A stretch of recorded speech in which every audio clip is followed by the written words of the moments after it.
You're listening to Overhead Story Channel. Enjoy. I got home earlier than usual that Tuesday. It wasn't planned. In fact, I was supposed to stay late and prep for a budget meeting, but around 3:45 p.m. I just couldn't stay at the office any longer. Something gnawed at me all day. Not anxiety exactly, just an odd weight in my chest, like I'd forgotten something important but couldn't place what. My boss chalked it up to burnout and waved me off. Take the afternoon, Jason. You've earned it. Driving home, I remember thinking how quiet everything seemed. The usual rush hour chaos hadn't started yet. The sun was still high, casting long golden rays across the dashboard. It should have felt peaceful. Didn't. When I pulled into the driveway, everything looked normal from the outside. Lawn mowed, porch light off, Ryan's bike leaning slightly against the garage wall like usual. Our house isn't fancy by any stretch, just a modest two-story tucked in a sleepy cul-de-sac, but it's always felt safe, familiar. But stepping out of the car that afternoon, I felt like I was walking into someone else's life. The first thing I noticed when I walked in was the quiet. It wasn't unusual for Madison to take Ryan to Breeze on a weekday, especially during the summer. Our son adored his cousins, and Bree, Madison's older sister, lived just 15 minutes away. But the silence, it felt unnatural, like a vacuum, the kind that happens right after something breaks. I set my keys down and dropped my work bag by the entryway. The living room was empty. The TV was off. No cartoons, no scattered Legos, no snack wrappers left on the coffee table. Just silence and the low hum of the refrigerator. Madison, I called, not loud, just enough to test the silence. No answer. I walked toward the back of the house, peering into the kitchen. Clean. A couple of dishes drying in the rack. A coffee mug by the sink, hers, not mine. I picked it up, noticed the faint ring of lipstick on the rim. She never wore that shade. Usually it was a soft pink or subtle coral. This, Berg *NDY. Almost crimson. The air smelled different, too. Less like our house and more like someone else had been living in it. Like cologne, faint and woodsy, something I'd never worn. A breeze wafted in from upstairs. That's when I noticed the faint glow coming from our bedroom window. I moved slowly up the steps, every creak under my foot somehow louder than usual. At the top, I hesitated. The bedroom door was open a crack. Light spilled through in a narrow band across the hallway carpet. When I pushed the door open, I wasn't sure what I expected, but what I saw froze me in place. On our bed, freshly made, was a folded men's shirt. Not mine. It was navy blue, pinstriped, with a designer label I didn't recognize. Still crisp, like it had just been worn once. I walked over, picked it up, turned it over in my hands. The scent was the same as I'd noticed downstairs. Rich, woodsy, faintly sweet. Definitely not mine.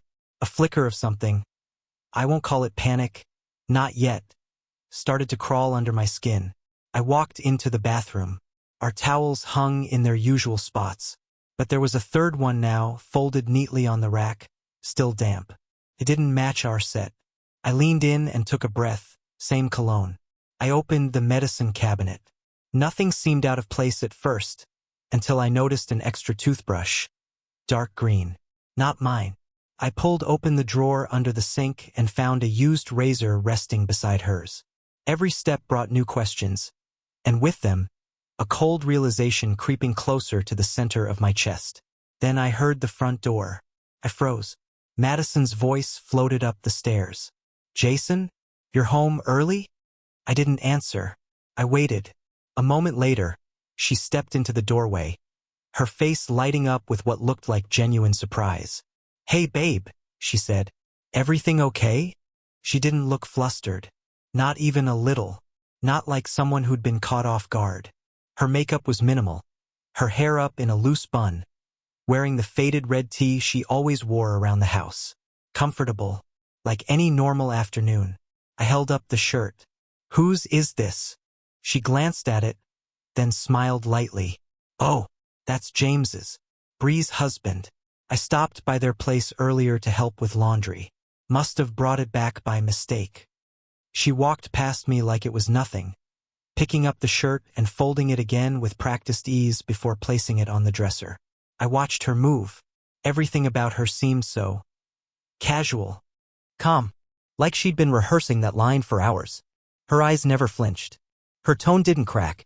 I wanted to believe her. God, did I want to? But every fiber in my body told me something had shifted. What about the towel? And this glass? I held it up from the bathroom counter. That's not your lipstick. She looked over, blinked once, then shrugged. I had wine with Brie. Tried on one of her shades for fun. You know how she is, always experimenting with colors. I wiped it off before I came home. Guess I left a mark. And the towel? I told you I was helping with laundry. I brought back a few extras by accident. I'll return them tomorrow. Her responses came too easily. No pause. No moment to think. Just ready. I looked at her, really looked, and realized she wasn't just answering me, she was managing me. Keeping me calm. Reeling me back in. I didn't press her. Not yet. I nodded and muttered something like, makes sense even though nothing made sense at all. She smiled. Want dinner? I made lasagna. It's in the oven. I didn't answer. Just followed her back downstairs, feeling like I was moving through someone else's life. She moved around the kitchen like everything was fine. Like we hadn't just stumbled into the middle of a silent war. We ate together. She told me about Ryan's day at Bruises. How they built a cardboard fort and how Ryan insisted on being the general. She laughed and it sounded real. But something in the room had changed. Something between us. I watched her talk, watched the way her hands moved, the way she avoided eye contact just a little too often. And beneath it all, I kept seeing that folded shirt. That lipstick. That towel. That toothbrush. She cleaned up after dinner while I sat silently on the couch, eyes fixed on the muted TV. I didn't hear a single word of the sitcom flashing across the screen. My thoughts were miles away. When she came over and sat beside me, curling up with her head on my shoulder like she always did, I felt a chill run through me. Because I knew what love felt like. I knew what comfort was supposed to be. This wasn't it. I didn't sleep that night. I laid there in bed, listening to the soft hum of the ceiling fan, the distant hum of a passing car, the quiet sounds of Madison breathing beside me. And yet I felt completely alone. I stared at the ceiling, replaying the evening over and over in my mind. That shirt. That towel. The lipstick. Her answers so clean. Too clean. It wasn't that I had proof. Not yet. But something in my gut told me I'd crossed a line that night, no longer in denial, but not yet in confrontation. I was on the edge, towing the invisible line between suspicion and truth. And once I stepped over, there'd be no going back. I started noticing things after that. Or maybe I had always noticed them, but brushed them off. The way her phone always seemed to be face down now, even when she wasn't using it. How she took longer and longer showers. How her laughter sounded different, brighter, but not with me. Not for me. The little things started adding up.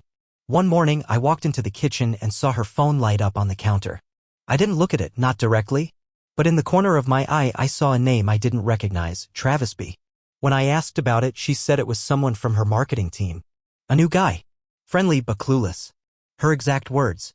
A week later, I saw the same name pop up on our shared credit card activity. A charge at a wine bar downtown. One of those cozy, dim-lit places you go for atmosphere, not business meetings. I asked about it. She paused, then said it was a team outing after work. Casual. A few drinks. She barely touched her wine, she claimed. Didn't even stay an hour. But she came home close to midnight that night. Still, I didn't argue. Didn't accuse. I let it sit. Watched. Measured. Learned the new rhythms of our life, how she'd glance at the door twice before heading out. How she flinched ever so slightly when I touched her shoulder. How she stopped asking me about my day. And how I stopped volunteering the answer. The distance wasn't sudden. It had crept in slowly, disguised as stress, routine, fatigue. But now I saw it clearly. The spaces between our words. The forced smiles. The mechanical way we said I love you out of habit rather than conviction. One evening, she said she had to stay late for a meeting. That new campaign is a mess, she explained. I'll be home late. I nodded, kissed her cheek, and watched her walk out the door. The moment I heard the garage close, I grabbed my laptop and opened our bank account. 10 minutes later, a charge hit from a restaurant across the city. Not the one she claimed to be near. Not even close. A week after that, I found a dry cleaning receipt tucked into the glove compartment of her car. 2 dress shirts. Men's. 1 large, 1 medium. I don't wear dress shirts like that. And they definitely weren't mine. When I asked her about it, she looked at me like I was the crazy one. Oh, those? That's Breeze. She borrowed James's car while hers was in the shop. I ran the errand for her. You're being paranoid, Jace. She said it with a smile. A soft pat on my chest like she was calming a child. Paranoid. That word stuck with me. Maybe I was. Maybe the long hours at work and the silence at home were turning me into someone I didn't recognize. But then Ryan said something that sent my stomach to the floor. We were sitting on the floor of the living room building a Lego police station. He looked up at me and asked, completely casually, Daddy, who's the man in the black car? I blinked. What man? The one with Mommy. I saw her in a black car last time Bree picked me up. It wasn't Bree's car. It was shiny. She was sitting in the front and talking to a man. I tried to keep my voice calm. When was this, buddy? I dunno. Before the zoo day. Maybe Thursday. My blood ran cold. That Thursday, Madison told me she had stayed at work late. They had client calls all evening. She came home smelling like lavender and vanilla and some kind of citrus I couldn't place. Not the usual scent. I didn't know what to say to Ryan. I told him he must have been mistaken, that maybe it was a rideshare car or someone from work. But I knew he wasn't lying. Kids don't invent stories like that for no reason. The next morning, I found myself Googling phrases like how to catch a cheating spouse and emotional affair signs. I hated myself for it. For needing it. For doubting the woman I built my world around. But I couldn't pretend anymore. Madison was slipping away from me. And I was starting to wonder if she had already let go completely. I started watching her more closely. Taking mental notes. The days she said she had meetings that didn't line up with her calendar. The sudden wardrobe changes. The new perfume she never wore before, something floral and heavy. Almost seductive. One night, I asked her to sit with me on the couch and watch a movie, something we used to do every Friday night like clockwork. She hesitated. I've got a headache, she said. I might just lie down early. Take something, I offered. Maybe I can rub your neck. She gave a tight smile. I'll be okay. Maybe tomorrow. Then she kissed my cheek and disappeared upstairs, leaving me sitting alone in the dark with a half-empty bowl of popcorn. That was when I knew. She was gone. Physically present, yes, but somewhere else entirely. Living some parallel life where I was just an echo in the background. The next day, I searched her car again. This time, I found an old hotel notepad in the glove compartment. It was folded into quarters and nearly tossed with some receipts. It had a phone number scribbled on it. No name. Just a date. Last Friday. I dialed the number from a burner app later that night. It rang 3 times, then went to voicemail. Trevor. You know what to do. The voice was unfamiliar. Calm. Deep. No company name. No last name. Just Trevor. I didn't leave a message. I didn't need to. Now I had a name. And a date. That night, I lay awake again, watching Madison as she slept. She looked peaceful. Innocent even. But I couldn't stop thinking about that man. The black car. The notepad. The charges. The lipstick. And the silence between us. She had built a wall, brick by brick, and I hadn't noticed until it was too high to climb. But now I was awake. Now I was watching. And I wasn't going to sit back and let my life slip through my fingers without a fight. It was the kind of call no parent wants to get. I was just finishing up some invoices at the kitchen table when my phone buzzed. Unknown number. I let it go to voicemail at first, assuming it was another spam call. But when it rang again, same number, within seconds, I picked up. Something about the urgency in the repetition made my heart thump harder. Mr. Reeves, a woman's voice asked. This is Nurse Alicia from Ridgeview Elementary. Ryan's been hurt. We need you to come right away. I was out the door in less than a minute, keys shaking in my hand, the chair still spinning behind me. I barely remember the drive there, just that I ran a red light and didn't care. My stomach was in knots, every worst-case scenario flashing through my head. I found him in the nurse's office, sitting on a cot with an ice pack pressed against the side of his face. His cheek was bruised, his bottom lip swollen. His eyes lit up when he saw me, and then he did something I hadn't seen him do in months. He started crying. Real, shoulder-shaking sobs. The kind that come when fear finally finds a safe place to land. I crouched beside him and pulled him into my arms. What happened, buddy? Who did this to you? He shook his head. It wasn't kids, Daddy. It wasn't at school. That sentence alone stopped my heart. Once we got home and he was calm, I made him cocoa, sat beside him on the couch and waited. I didn't push him. Just let him talk when he was ready. And when he was, he told me everything. He said he wasn't supposed to be near the maintenance shed behind the school, it was off limits, but he had gone there to get a football someone had kicked over the fence. That's when he saw her. Madison. With a man he didn't recognize. A black car, he said. It was the same one I saw last time. She was standing by it, talking to him. Ryan said they didn't see him at first. He hid behind a bush, scared and confused. But he heard enough to know something was wrong. They said your name, he whispered. They were talking about you and money. He said you were in the way. And she didn't say anything. She just nodded. My skin turned cold. Did you record anything? I asked him.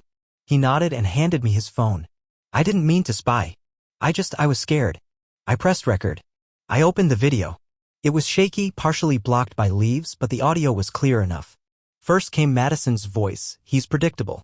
You said we'd wait until after the insurance meeting. Then a man's, I've waited long enough. You want out, don't you? You want the money? Then stop second-guessing me. Silence. Then her voice again, quieter. I didn't think it would get this far. And then, before the video cut, Ryan must have made a noise because the man turned his head toward the camera. You could see it in his eyes, he saw someone. Then the footage turned into static as Ryan ran. They chased me, Ryan said, his voice shaking. He grabbed my backpack and pulled me down. I got away, but he hit me. Hard. I was quiet for a moment, staring at the phone, the evidence right there in my hand. They know where we live, he added. That's what he said. We know where you live. My first instinct was rage. Pure, white-hot fury. But then I saw my son's face, scared, hurt, trying to be brave, and I knew I couldn't let that rage control me. Not now. Not with him in danger.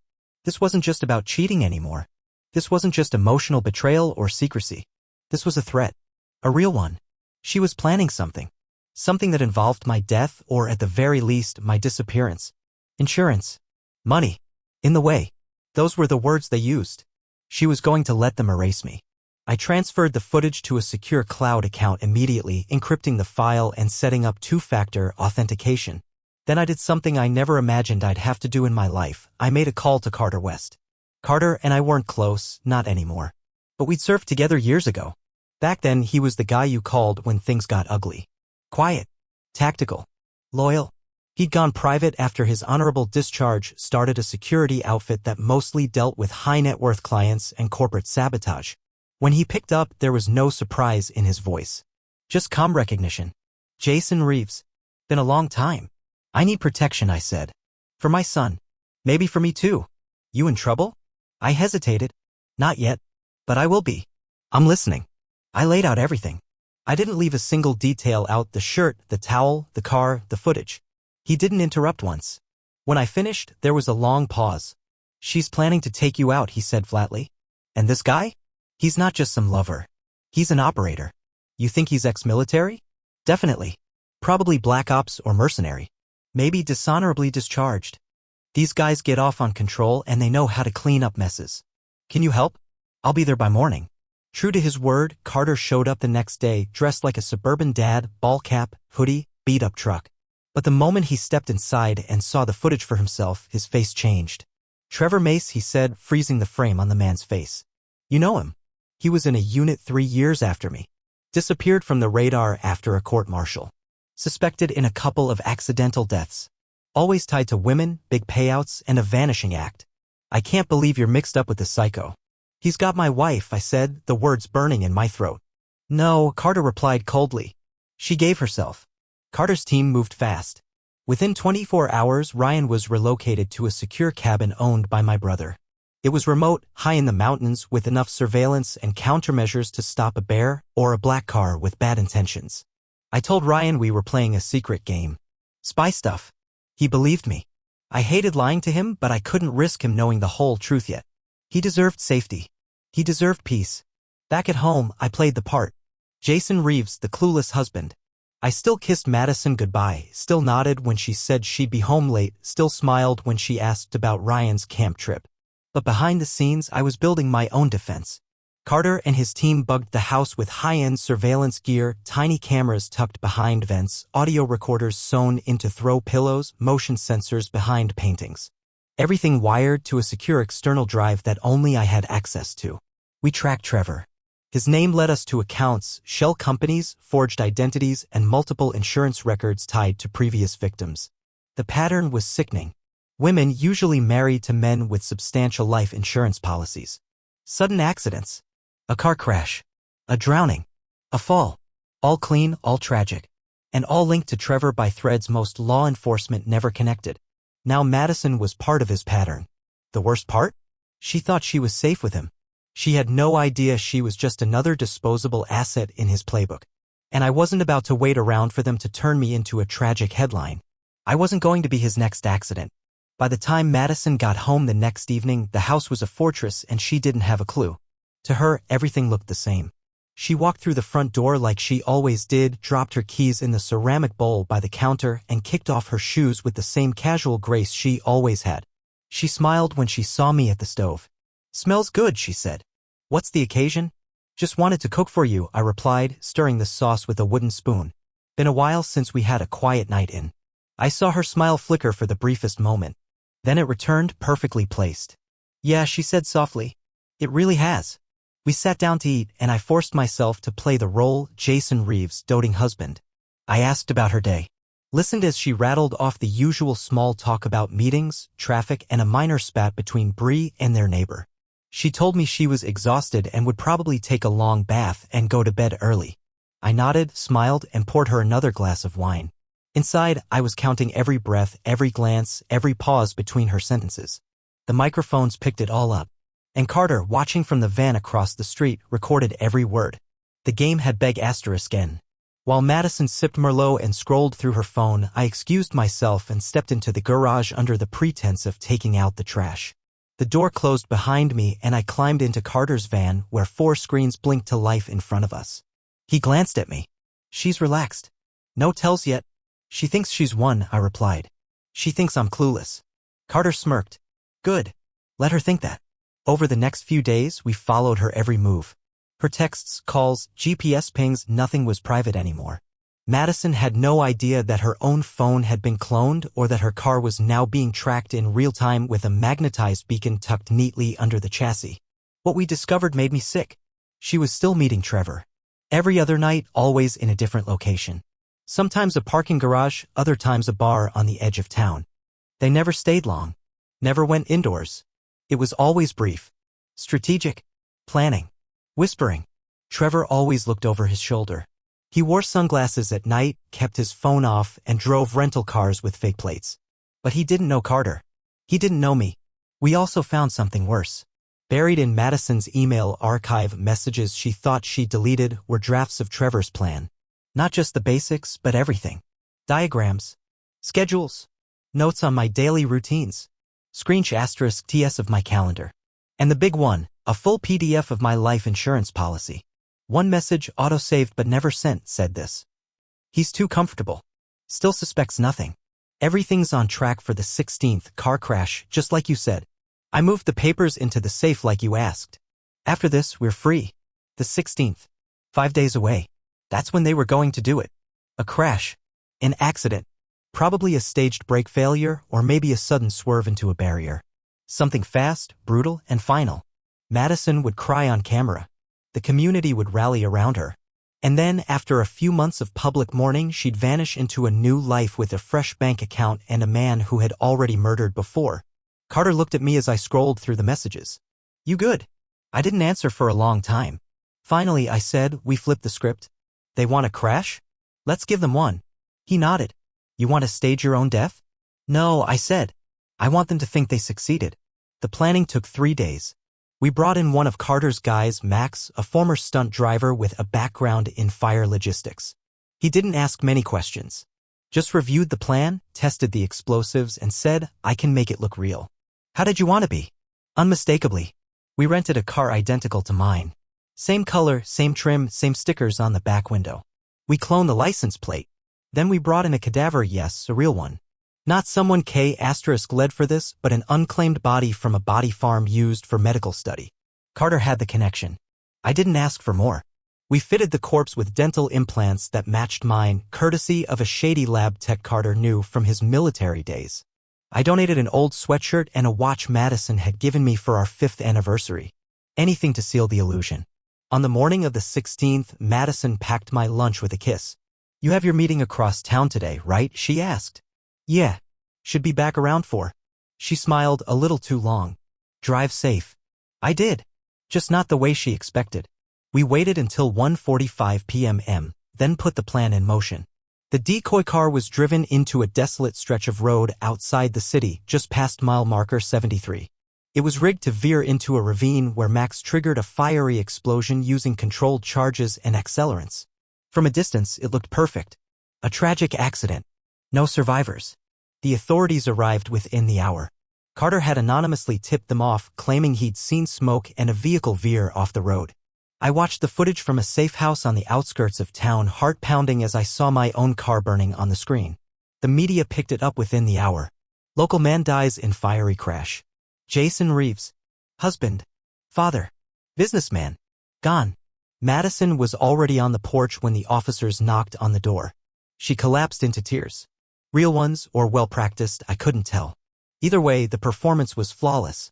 I watched from a hidden camera as she sobbed into an officer's shoulder, trembling, nodding, asking over and over, "Are you sure? Are you absolutely sure it was him?" Yes. She wanted to hear those words. Needed to. And when they told her it was him, that there was no question, she thanked them between cries. Then she closed the door, walked slowly to the kitchen, poured herself a glass of wine, and smiled. Trevor showed up 27 minutes later. They didn't wait for darkness. They kissed in the kitchen. Laughed. She leaned against the counter, swirling her wine, and he whispered something in her ear that made her giggle like a teenager. They toasted. To what, I could only guess. Freedom? Money? Murder? They toasted, and not once did either of them ask about Ryan. That was what finally broke me. Not the betrayal. Not even the death plot. But the silence. The absence of a single word about the boy upstairs. The one they used as leverage. The one they would have orphaned without a second thought. She never loved him. Not really. Not in the way a mother should. He was just a weight around her ankle. An obligation. And now, with me dead, he was a pawn she could discard. That night, as they sat together in the glow of the living room, my voice filled the room from a hidden speaker in the vent. Did you think I wouldn't see this? They froze. Madison stood up. Trevor drew a wee *P***N. But I was already gone. It was time to move from defense to offense. Now they were being hunted. The news spread like wildfire. Local businessman dies in fiery crash. Tragic accident claims father and husband. Investigation ongoing. There it was in black and white. My obituary, printed just below a photo of me and Madison from our anniversary trip to Savannah. Smiling. Clueless. The picture of a happy couple. I stared at it from the shadows of a safe house 15 miles out of town, watching my own death unfold in real time. My name trended online. Old colleagues posted condolences. A few clients called the office, shocked and stumbling over words. The neighborhood dropped off casseroles. And Madison played the grieving widow perfectly. She wore black, accepted flowers, clutched tissues like props, took careful steps around the cameras. Her voice, when she finally made a public statement, broke in just the right places. She said she was devastated, that Ryan was coping as best he could, that the loss was unimaginable. She didn't mention the insurance policy. Not publicly, but 2 hours after the crash, while the embers were still cooling, she called Trevor. "I told you it would work," she said on the recording. "Now all that's left is the paperwork." They laughed. Real laughter. The kind that comes from relief. In the video feed, Trevor pulled her close. And after that, we disappear. I watched them, a silent ghost inside my own story. The world thought I was dead, and my wife was planning her next life right on schedule. She didn't know the extent of my preparations. Didn't know Carter and I had scrubbed everything before the explosion. Traffic cams, toll road data, phone metadata. The crash site had been chosen for its surveillance dead zone. No nearby buildings, no security cams. Just a stretch of forest and a ravine. The dental implants planted in the corpse had fooled everyone. Even the me signed off within 48 hours. I wasn't just dead. I was confirmed dead. And that gave me time. Carter moved quickly. We kept Ryan in the cabin. He missed me. Of course he did. Every night we FaceTimed under the pretense that I was working undercover on a top-secret mission. He didn't quite understand, but he liked the idea. Made him feel like we were spies. I promised I'd be home soon. I told him to be strong. And he was. But even a brave kid has limits.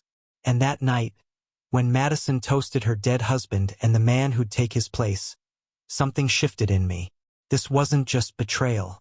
It wasn't even just attempted murder. This was predation. Trevor had done this before. Carter's research confirmed it. 3 other cases, all too clean to raise alarms, each tied to women, financially vulnerable or emotionally isolated, all married to men who died accidentally. And Madison had followed that same playbook word for word. The difference? I wasn't gone, and I was done watching. We spent the next 2 days setting the final trap. The recordings of Madison's calls with Trevor were packaged into a secure file. Her emails, the fake invoice trails, even the life insurance beneficiary edits, everything cataloged. Carter's cybersecurity expert created a full report. Dates, voice print analysis, metadata. Unshakable. The only thing missing was the confession. So I gave them the opportunity to provide it. Using a burner phone registered to a fake private investigator, I sent Trevor a message. Just a time and place. No name, no threats, just coordinates. An abandoned warehouse outside of town. Neutral ground. We parked the van 2 blocks away and went dark. No signals in or out. No Wi-Fi, no GPS. Trevor couldn't trace it even if he wanted to. The feed from the warehouse came in clean. I stood in the center of the room, backlit by a single overhead light. Just like in the movies. Dramatic, sure, but effective. Trevor arrived exactly 21 minutes later. Alone. Cautious. He stepped inside. We *P*N holstered. But visible. "You're supposed to be dead," he said flatly. "I was supposed to be," I replied. "But like most of your jobs, this one didn't go quite as planned." His jaw tightened. "You think you're clever? I think I'm alive. Which is more than I can say for your last 3 targets." He didn't respond. I gestured to the table beside me. It was covered in photographs, documents, and a laptop showing his email history. A full profile of his crimes. "You've been sloppy," I said. "And worse, you got greedy." Trevor's eyes scanned the room. He was calculating, trying to decide if he could shoot his way out. "You want a K*LL me?" I asked. "Do it. But you won't leave this building." Just then, the lights snapped on. From the rafters to the corners of the warehouse, armed operatives emerged. Carter's team. Silent, trained, unblinking. Trevor's hand hovered over his *P*N, but then dropped. "Game's over," I said. "Is it?" He growled. "You think this ends with me?" "No. I think it ends with her too." That caught him off guard. "She used you, Trevor," I continued. "She played the victim. Fed you intel. Manipulated you. But once I was gone, she would have cut you loose. You were just the cleaner." He sneered. "You don't know anything about her. I know she edited the policy to name herself sole beneficiary. I know she started sending your texts to a secondary number. I know she created a new account in her sister's name last week and started moving money out of your joint safe." He paused. "You were next," I said. "She was setting you up." For a second I saw it. The flicker of doubt. The math clicking together in his head. I leaned in. "She's not your partner. She's your witness. And your alibi. Until she doesn't need you anymore." He stood frozen for a beat. Then his voice cracked. "She said she loved me." I didn't even bother responding. Carter stepped forward, snapping the cuffs onto Trevor's wrists with military precision. "You just confessed on a hot mic," he said. "Smile for the camera, genius." Back at the house, Madison was already spiraling. She had tried to call Trevor 5 times in the past hour. No response. She paced the kitchen, her glass of wine untouched for once. Her face wasn't grief-stricken. It was nervous. Panicked. She finally dialed Bree. "They're asking more questions," she whispered. "They want a second report. Something about the insurance examiner being flagged." Pause. "No, I haven't signed the release yet. I don't know if I should, eh?" Another pause. Then her face went pale. "No. He couldn't. He's dead. They said he was dead. They saw the body. Bree, he's dead. He's eh." Then she looked up. The screen above her fireplace flickered on. And there I was. Alive. "Hi, Mads." She screamed. Dropped the phone. I watched her stumble backward into the kitchen counter. Her hands trembled as I spoke. "I saw everything. Heard everything. You and Trevor? Beautiful performance." Her lips moved, but no sound came out. "You planned to erase me. You endangered Ryan. You were ready to trade a life for a payout." She started to cry. "No more acting," I said. "It's over." Police sirens screamed in the distance. Her knees buckled. I cut the feed. Madison was arrested on charges of conspiracy to commit murder, attempted insurance fraud, and obstruction of justice. When she saw Trevor in handcuffs at the station, she collapsed. Turns out betrayal burns both ways. I thought watching Trevor get dragged out of that warehouse in cuffs would feel like the final chapter. It wasn't. It was just the beginning of the end. When the cops processed him, he cracked faster than anyone expected. Maybe it was the way Carter's team broke him down with surveillance footage, emails, call logs, and timeline reconstructions. Maybe it was the shock of learning Madison had been playing him too. Or maybe it was just the realization that he wasn't the smartest man in the room anymore. He gave them everything. Names, dates, messages. How Madison fed him information about my schedule, my habits, even my medical history to make the crash more plausible. They planned every detail from disabling the brakes to staging the roadside rescue that would come too late. Trevor admitted to 2 other deaths and 1 failed attempt. And he made one thing clear: Madison was more than an accomplice. She knew what she was doing, he said during the interview. She wanted out. She wanted the money. I just gave her the way. She wasn't some manipulated wife in over her head. She was a willing architect. Madison's trial didn't drag out. Once Trevor's confession went public, she tried to distance herself, claiming fear and coercion.